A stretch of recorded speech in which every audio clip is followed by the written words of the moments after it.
Hello and welcome to online lecture number 10 for Chemistry 112 during the spring semester of 2020. We're continuing in chapter 17, and this will be the first in a series of lessons where we look at specifically balancing redox reactions. What does it mean to balance a redox reaction and how to balance redox reactions? In this first lesson, we'll look at the simplest method, which is by inspection, or in other words, trial and error. So we start with this question. Is this redox reaction as given, copper 2 plus aluminum produces aluminum 3 plus copper, is that balanced as written? So pause the video for a moment if you'd like and think about whether or not this reaction is balanced as written. Well, first, we can recognize that it is a redox reaction. And a redox reaction, it means something's being oxidized, something's being reduced. So for example, copper is going from an oxidation number of positive 2 to an oxidation number of 0. So its oxidation number is decreasing. So therefore, it'd say copper is being reduced in this reaction. Aluminum is being oxidized because it's going from an oxidation number of 0 on the reactant side to a positive 3 on the product side. So is the reaction balanced as is? No, it's not. So the answer is false. Because it is balanced in one respect. It is what's called mass balance. It's balanced by the number of atoms on either side being equal. We have 1 copper equals 1 copper, 1 aluminum equals 1 aluminum.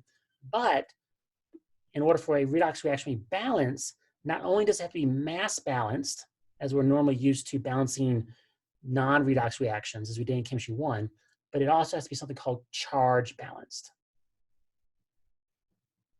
So it has to be both mass balanced, meaning the same number each type of atom as reacted to the products, but keeping track of just simply the number of atoms we have on either side. For example, we have reactants and products. Copper and aluminum are my 2 types of elements. And I have 1 copper and 1 copper, and 1 aluminum and 1 aluminum. So as given, this reaction is mass balanced, but it also has to be charge balanced.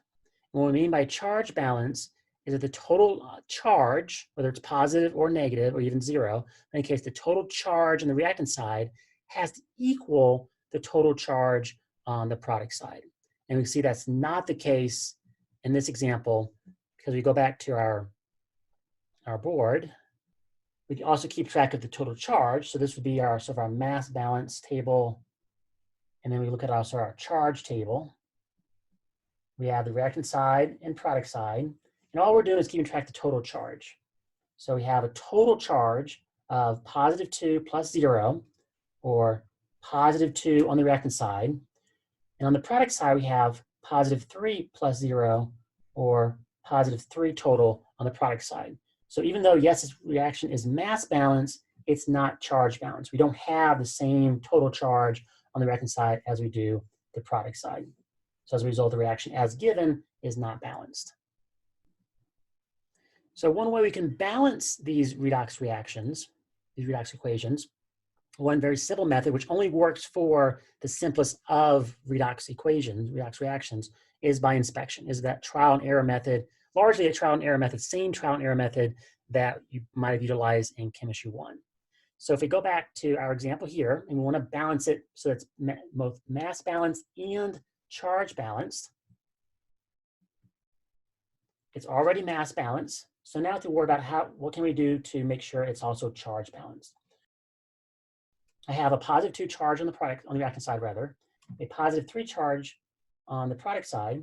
The charge is on the reactant side is only contained within the copper. Copper 2 plus ions is what's contributing to the overall charge on the reactant side.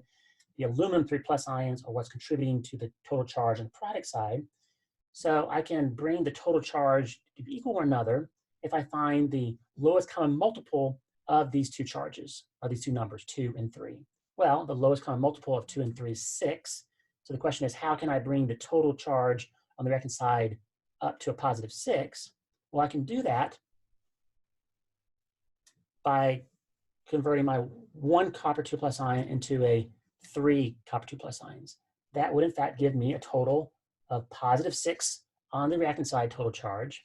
And then to match that on the product side, to get, in other words, get a positive 6 total charge on the product side. I have positive 3 for each aluminum ion. So I need 2 of those to give me also 2 times positive 3, gives me a positive 6 on the product side. So now it's charge balance, but by balancing it by charge, I've upset what was my mass balance. Because if I update these numbers, I now have 3, which doesn't equal 1, and I have 2, which doesn't equal 1. But it's fairly simple to mass balance these by inspection. I have 3 coppers on the reactant side. To get 3 coppers on the product side, put a 3 here. And then likewise, for aluminum, I have 2 aluminums on the product side, 1 aluminum on the reactant side. To change that, that will need to be a 2. So now it's both mass balance and charge balance. So now I have an overall balanced redox equation. So it's in both its mass balance and charge balance, conservation of mass and conservation of charge. Here's another example, kind of same idea, where we want to balance it both by mass and by charge, if it's not already balanced by mass and by charge. So we have our reaction given by this equation, silver plus ions reacts with copper to produce elemental silver and copper 2 plus ions. If we check it by mass, we have silver and copper represented on both sides. We have 1 silver ion, which does match 1 silver atom. 1 copper atom does match 1 copper ion. So it is mass balanced. But charge balance, we have a total charge of positive 1 on the reactant side, the total charge of positive 2 on the product side. So yes, as in the previous example, this reaction is mass balanced as given, but it's not charge balance. So we need to change these coefficients so that in the end it is both charge balanced and mass balanced. Well, like before, we can do this by inspection fairly simply. We notice that I have positive 2 on the product side, and that total charge is just due to the number of copper ions I have. Likewise, on the reactant side, I have a positive 1 total charge, and that charge is just caused by the number of silver ions I have. So if I want to have I have 2 and 1, the lowest common multiple of 2 and 1 is 2.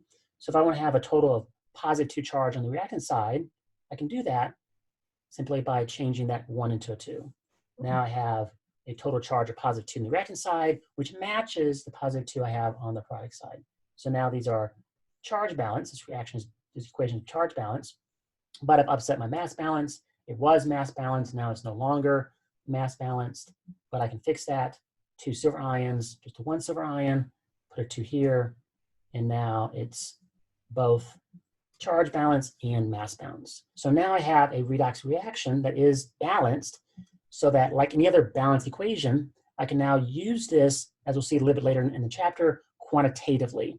I can relate quantities of silver ions to quantities of copper, or quantities of silver ions to quantities of silver atoms, etc. So these fairly simple equations, we can just do so by inspection, balance them by inspection, trial and error largely, ensuring that in the end, they're both mass balanced and charge balanced. And finally, this third example, quite a bit more complicated looking certainly. So we have our equation. Permanganate reacts with sulfite ion to produce MnO42- and the sulfate ion. So we want to check to see if it's balanced, and in order to be balanced, it has to be balanced both by mass and by charge. So we have manganese, we have oxygen and sulfur on both sides. We have 1 manganese, which does balance with match 1 manganese on the product side. We have a total of 3 plus 4, 7 oxygens, which is different from the 8 oxygens we currently have on the product side. We have 1 sulfur, which does match the 1 sulfur we have on the product side. So because the oxygens are unbalanced, the overall reaction is unbalanced by mass. And then by charge, we have a total of -1 plus -2, -3 total charge on the reactant side, -2 plus -2, and -4 total charge on the product side. So unlike those previous other simpler looking examples, this equation as given is both not balanced by mass and not balanced by charge. So even if we kind of try to apply the same process, well, for example, 3 and 4, the lowest common multiple there is 12. So how can I make this a 12, make this a 12? Well, then I have choices to make, because unlike in the previous examples, in this example, the charge, this total charge on the reactant side and product side, are respectively due to 2 different species. So if I want to make this into a 12 and make this into a 12, or change this to a 5 and leave that as a 1, or do I need to change this number and change this number, or just change this number? So it's not as obvious as to what we need to do in order to balance it by charge, and therefore then later balance it by mass. And even if we were able to balance it by charge, just happen to get to the right combination, then I have to worry about, well, if I then balance it by mass, would I then upset what I try to do with balancing by charge? So with these kinds of more complicated redox reactions, we can still balance these equations, but we won't, generally speaking, we will not be able to do this just simply by inspection. We're going to have to use some sort of systematic method. And fortunately, there have been several good systematic methods that have been developed over the years. We'll talk about probably 2 of those to help us with these more complicated equations to balance them. So it's just a matter of sort of following a series of simpler steps. In the end, we'll be able to get an equation that's both mass balanced and charge balanced. The next couple lessons we'll go over, we'll be able to learn how to balance this equation by at least 1 or 2 methods.